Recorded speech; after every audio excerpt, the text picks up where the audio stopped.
Hello everybody, Andrew Hutchings here, still not a licensed physician, still never giving medical advice. And this video is a continuation of the one I made about a week ago. Like 9 days ago, I don't remember exactly, about how I suspected I was sick. Or getting sick, however you want to say it, because, yeah.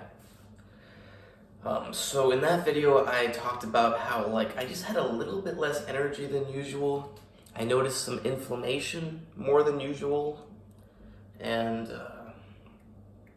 just some other very minor stuff. And I pay a lot of attention to my body, so when something's not how it usually is, I notice very small changes. So the night after I made that video, I had a fever, and I did not measure my temperature that night. I measured it the next day when I was better, and it was 100. Then in the morning after the night that I was sick. So the night of the video, then the next night, I got symptomatically sick, like a normal person would consider sick. And that next morning, I measured my temperature, but I was already feeling better. In that morning, it was like 101.5 or something. So yeah, I wasn't completely better, but I was a lot better than I was in the night. So that night, let's go to the evening. In that evening, I was very cold. I was walking around with my fiance, and I was cold. I'm never cold. I wear a t-shirt and a leather jacket when it's, I don't know, Fahrenheit, maybe 20 degrees Fahrenheit, if it's -5 to -10 outside Celsius. I wear a t-shirt and a leather jacket, but my hands get cold, so I wear some leather gloves. And I was really cold. Yeah, it was not usual for me and not pleasant. I don't like being cold. And that's why I always say to her, all these people that are cold, something's wrong with them. They're not as healthy as they should be. Maybe they're not exercising enough, maybe they don't have enough muscle mass, but it's not normal to be so cold. You're cold when you're sick or going through opiate withdrawal, not when you're strong and healthy. So yeah, it was cold, and then as the evening progressed, I got more and more brain fog, and by that night, not when I was trying to sleep, but by the later part of the night, it was also I don't know, maybe I was getting lack of blood flow to my brain, because I was feeling kind of lightheaded and kind of falling over. I didn't actually fall over, but I was well, I should be kind of careful here, because I could feel kind of like I'm gonna pass out. So yeah, I was thinking, the only time I felt similar stuff to this is when I got the sickness that you can't talk about on YouTube. So I'm thinking, those proteins that it produces in the body, they're really harmful. So an even better reason to kill it as quick as possible. Technically, you can't kill a virus, sorry. But to kill it as quick as possible, because I don't want that damaging.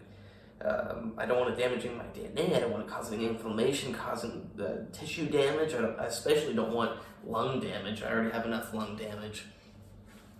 I don't want brain damage. I don't want any damage from any of that stuff. So I want to get rid of it as quick as possible.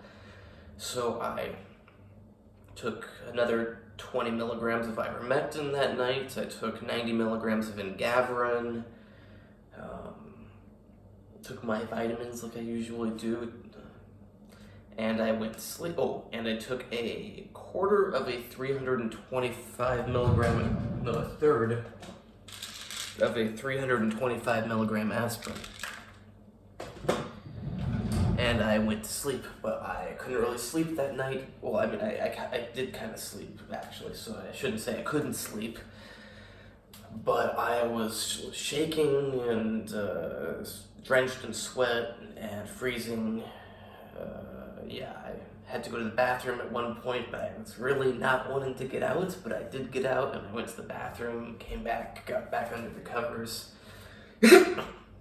And normally I would sleep on top of the covers, not underneath a blanket inside the house with the windows closed. It's pretty unusual for me. And I mean, the fact that I was also drenched in sweat and shaking, that's unusual too. And how I felt like I'm going to pass out. It's called being sick. It's nothing amazing. It's called being sick with probably the current sickness that's going around. But by 8 o'clock that morning, I was actually feeling really good. I'm thinking, I have school, so maybe I should just get up right now because I'm feeling so good.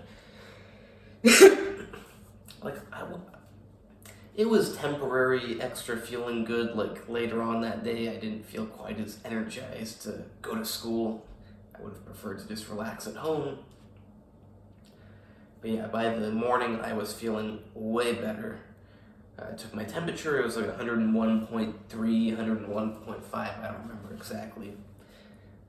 By the afternoon of that day, it was back down to 98.5, I don't know. Hey, I'll take it right now for you, because I'm still a little bit sick.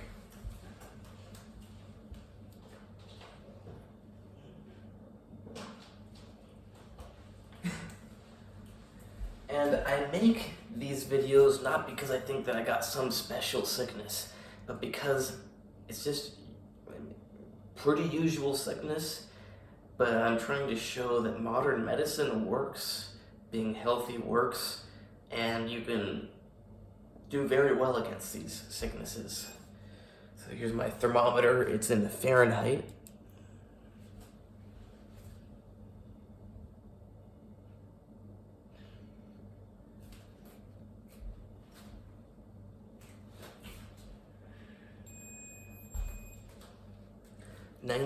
.4, but it's inverted on the screen for you.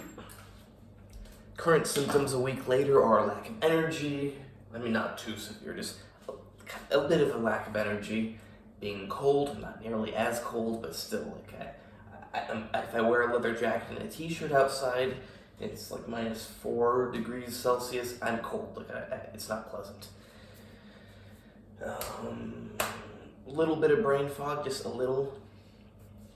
I'm very sensitive to all this stuff. Most people, they'd be like, oh, it's a little bit extra cold outside, I'll put a different jacket on. But me, I'm I would not be cold if I wasn't sick. I know I'm still sick. I would have more energy if I wasn't sick. I know how I feel when I'm operating perfect. And also I've had some congestion. So yeah, Engaverin and ivermectin work, along with vitamins, work very good at getting rid of sicknesses very quickly. And like I said in another video, ivermectin also works against the flu.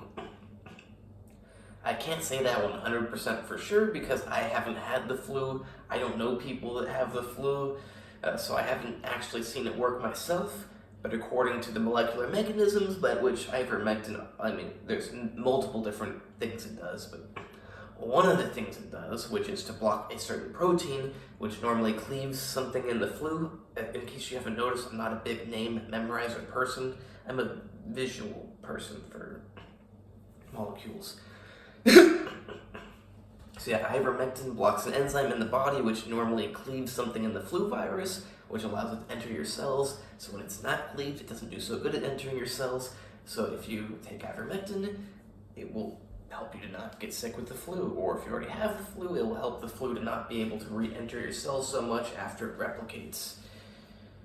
Yeah, I'm doing good. I wore a mask for one day, that day after the night when I was sick, because I had a fever in the morning, and I figured, I'm going to be nice to my fellow students. I will wear a mask for that day.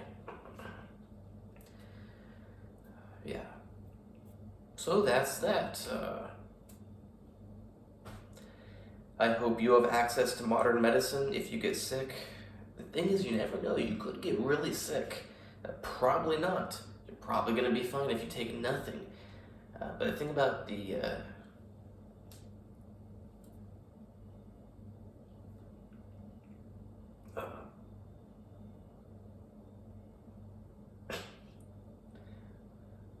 you know that virus is that even if you don't get that sick, it causes a lot of bodily damage. I don't want that bodily damage. You don't want that bodily damage.